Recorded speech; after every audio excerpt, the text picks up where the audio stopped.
Plural está de volta, hoje destacando uma tese de doutorado do Instituto de História da UFO. A professora Carla Denari, nossa convidada, pesquisou o tema gravidez na adolescência. No bloco anterior, professora, a gente falava então sobre essa equipe, esse movimento higienista que aconteceu no início do século e que ele imprimiu algumas novas normas.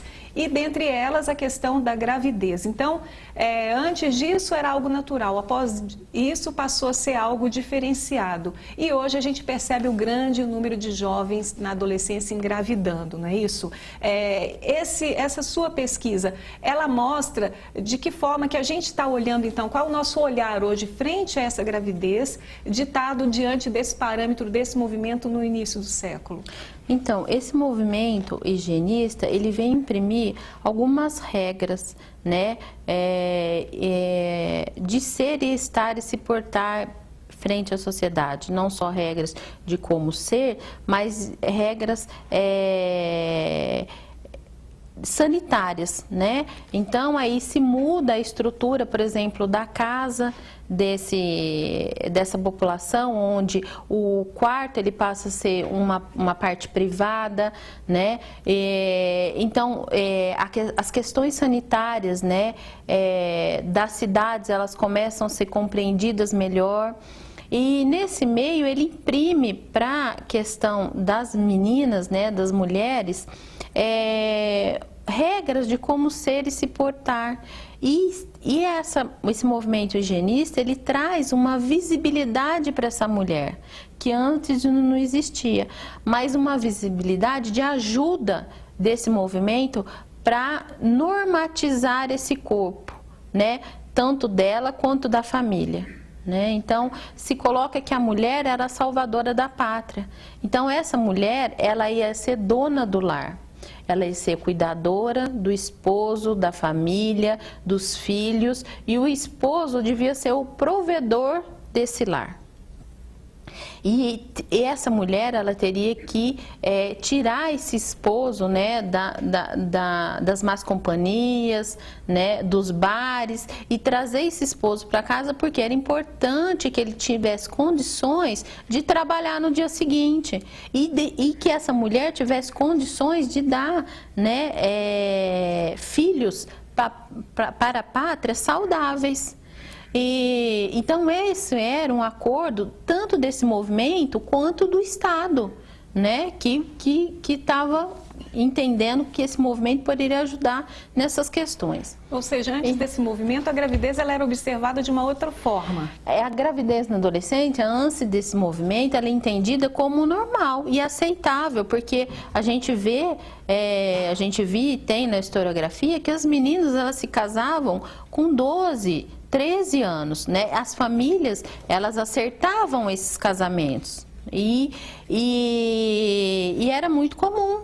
Então, quando essa menina, ela não tinha esse conceito de adolescente, ele não existia. Então, essa mulher, ela passava dessa fase de 12, 13 anos, que hoje a gente considera adolescente, já para a vida adulta. Então, logo depois do casamento, né, ela passava, na verdade, de um dono para o outro, porque antigamente quem cuidava era o pai, e ela passa do pai para o marido.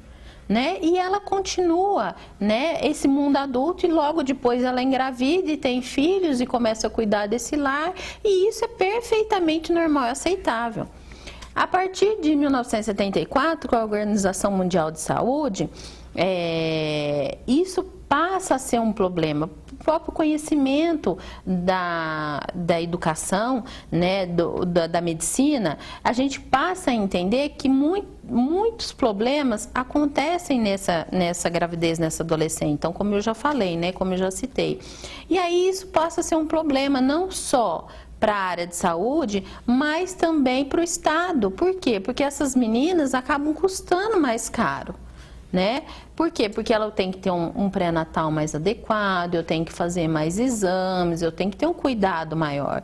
Então, se começa a se prevenir, a se desconstruir essa maternidade na adolescência.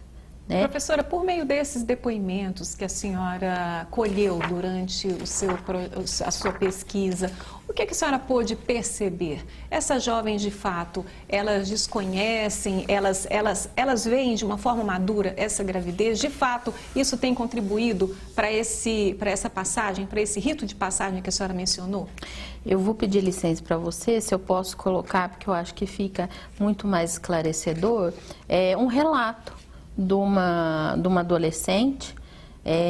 Eu gostaria de ler, se for possível. Qual a idade dessa Ela jovem? tem 17 anos. 17 anos. Então, ela coloca assim: eu tenho 17 anos, estou no 4º mês de minha gravidez.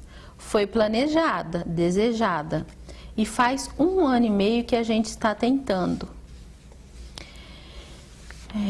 Engravidei. A gravidez nunca foi um problema. Eu casei com 14 anos e estou com ele há 3 anos. Eu saí da minha casa porque não dava certo com minha mãe.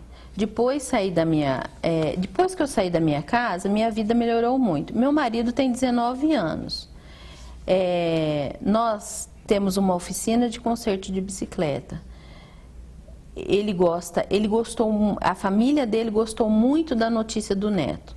Nós somos em 7 irmãos. Minha mãe também teve filho cedo. Ela tinha 19 anos. Ou seja, professora, é uma gravidez planejada, uma situação que foi repetida, né? Ela viveu com a mãe dela e algo assim esperado, né?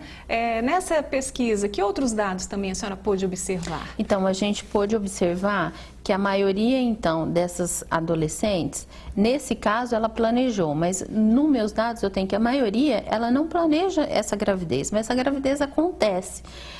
Por falta, né, do uso dos preservativos, mas quando ela acontece, ela é muito bem-vinda, né? Ela não é um problema como a gente considera, né? E muitas delas acham, né, e consideram que o casamento, e a maioria delas estão numa união estável, é sim importante até para a criação do filho, né? Para uma ajuda dessa criação do filho, né?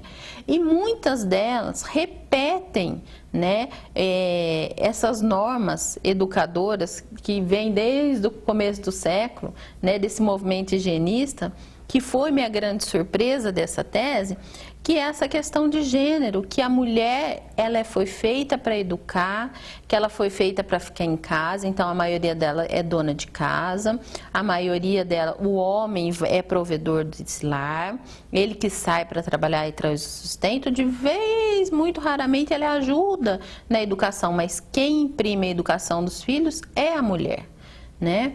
E isso foi, para mim, escutar esse relato foi muito importante, né, para entender esse contexto. Professora, interessante que a senhora analisou o momento da gravidez e a senhora percebeu também depois como continuava essa relação familiar dessa adolescente com o companheiro, e importante perceber que muitos deles o casamento permaneceu, a união continua, é isso, né?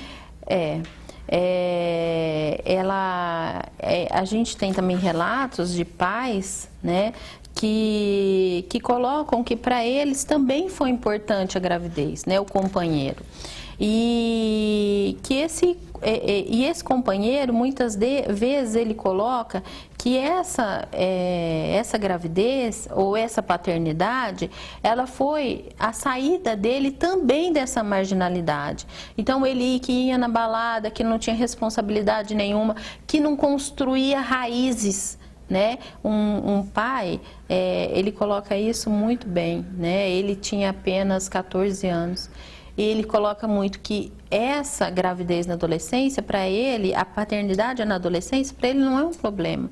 Pelo contrário, é a construção de uma nova vida, a construção de raízes que agora que ele está construindo a partir desse filho dele. Dessas pessoas que foram ouvidas nas entrevistas, qual o percentual que perceberam a gravidez ser importante?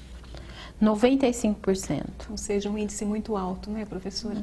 De posse dessas informações, desses dados, de que forma a senhora acredita que a sua pesquisa possa contribuir com uma transformação junto a algum programa, políticas do próprio governo federal? Eu acho que é interessante, né, porque essa minha tese realmente é inédita, né, porque é difícil alguém trabalhar com esse viés, né, e eu acho que o mais importante dessa minha tese, o que mostra é que nós, profissionais da área de saúde, a gente tem que ter um novo olhar, né, não sei se não só para prevenção, mas sim para mostrar para essa menina que encontrar junto com ela e com essa comunidade novos caminhos para ter uma qualidade melhor de construção de vida desse filho, né? E ter uma oportunidade melhor, né, para que seja construída essa família. Professora, só para encerrar, o que precisa mudar então nos programas do governo federal? Eu acho que eles precisam ouvir mais o outro, entender mais esse outro, esse usuário do Sistema Único de Saúde, né? E não uma coisa que é imposta de cima para baixo, que a gente entende que é verdade e dita como sempre, né? A gente tem que entender melhor nossa população, nosso enredo, para a gente proporcionar um cuidado realmente efetivo. Professora, muito obrigada pela sua participação no programa UFO no Plural. Eu quero agradecer, Eliana, a oportunidade para estar falando sobre minha tese e estou à disposição. Parabéns pelo seu trabalho. Muito obrigada. Muito bonito. E o UFO no Plural termina agora. Eu quero agradecer de forma especial você que está em casa pela audiência e preferência. Se você gostou e quer rever este programa, ele será representado no sábado, às 2 horas da tarde, aqui pela TV Universitária. A partir de amanhã, ele estará disponível também no portal da UFO. Acesse comunica.ufo.br. Nosso próximo encontro é na semana que vem. Aproveite bem o seu tempo. Um grande abraço e até lá!